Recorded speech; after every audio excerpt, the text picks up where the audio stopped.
Welcome to my YouTube channel.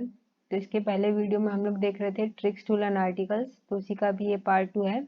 आगे कुछ और आर्टिकल्स याद करेंगे। तो हमने फंडामेंटल राइट्स में देखे थे कि 12 से 35 आर्टिकल होते हैं, जो कि पार्ट 3 में है अपना। इसको मैग्ना कार्टा ऑफ इंडिया भी कहते हैं।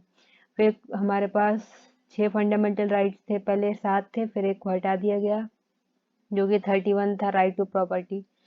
फिर उसके बाद एक एक करके हमने सब में देखा था, क्योंकि इक्वलिटी में कुछ 14 से 18 है, फ्रीडम में 19 से 22, ऐसे ऐसे। तो अब आगे चलते हैं उसी में।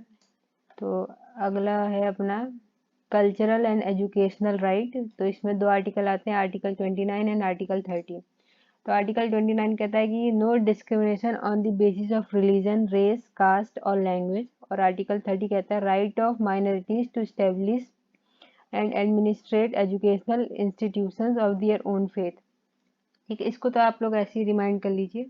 और आर्टिकल 31 अभी बताया था, राइट टू प्रॉपर्टी, जिसको निकाल दिया गया है। पहले ये भी हमारे फंडामेंटल राइट्स में था। और आर्टिकल 32 है राइट टू कॉन्स्टिट्यूशनल रेमेडीज। इसमें हमें कुछ रिट्स के बारे में पढ़ना होता है, इसको अभी छोड़ देते हैं फिलहाल के लिए। अब देखिए, आर्टिकल जैसे 76 होता है अटॉर्नी जनरल का। अब इसको याद करने का तरीका क्या है? अटॉर्नी जनरल मतलब AG। ठीक है, अब देखिए ए को अगर आप लिखें तो ये 7 की तरह बन जाएगा। मैं बताती हूँ कैसे।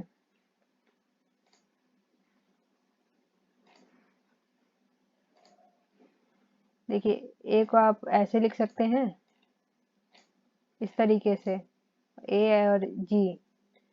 तो अब ए में क्या करिए, इतना पोर्शन हटा दीजिए, तो ये कुछ इस तरीके से बन जाएगा 7, और जी को बना देंगे ऐसे 6। तो हमारा बन गया 76। तो इसका मतलब अटॉर्नी जनरल का आर्टिकल हो गया 76।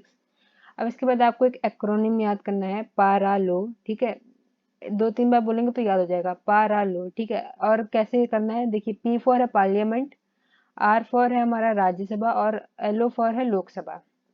तो अब बीच के RA को उठाना है, RA।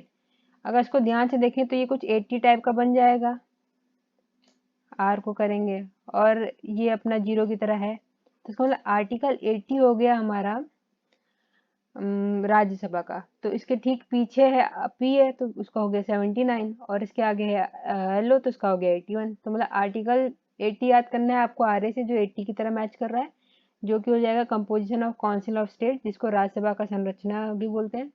और उसके ऊपर वाला PA है, मतलब 79, तो ये हो जाएगा कॉन्स्टिट्यूशन ऑफ पार्लियामेंट।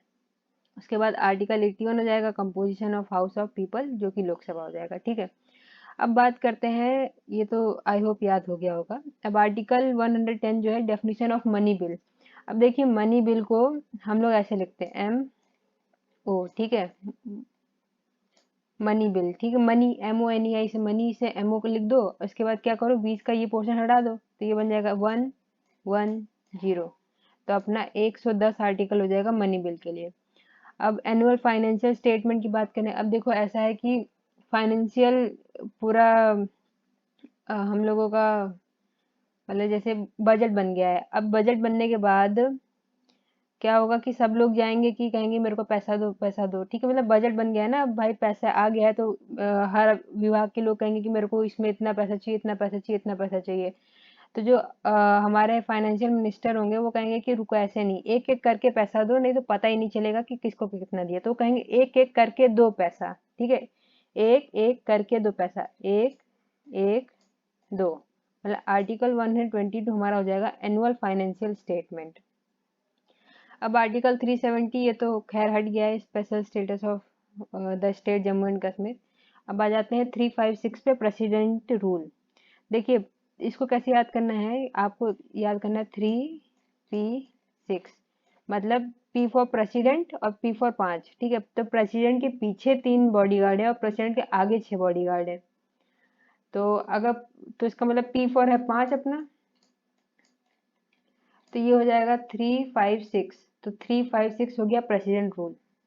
इसके बाद बात करते हैं इसके बाद इमरजेंसी वाला। तो ऐसा है कि मतलब कि अपने एक स्टेट में कुछ मिलिटेंट्स आ गए हैं। ठीक है, मिलिटेंट्स आ गए हैं, तो अब ऐसा है कि अब इमरजेंसी लगानी पड़ेगी, कुछ ज़्यादा ही मिलिटेंट्स आ गए हैं। तो फिर पहली बात तो ये कि चलो हम लोग इमरजेंसी लगा देते हैं।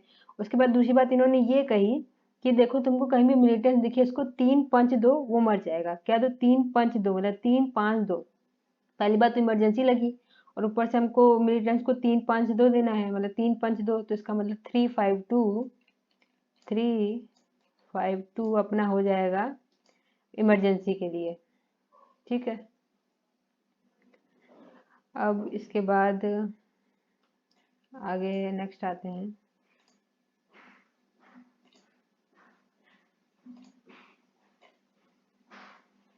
ये है आर्टिकल 72। इसमें क्या होता है, प्रेसिडेंट के पास पावर होती है कि किसी भी क्रिमिनल के मतलब कि सजा को माफ कर दी जाए। तो इसके लिए क्या है कि क्रिमिनल प्रेसिडेंट से कहता है कि मेरा साथ दो, साथ दो। तो इसका मतलब प्रेसिडेंट साथ देगा कि उसको बचाने में, इसलिए आर्टिकल 72 हो गया हमारा, power of president to grant pardon etcetera and to suspend, remit और comment statement in certain cases, commute sentences in certain cases. तो आई होप आप सबको ये अच्छा लगा होगा। Thank you.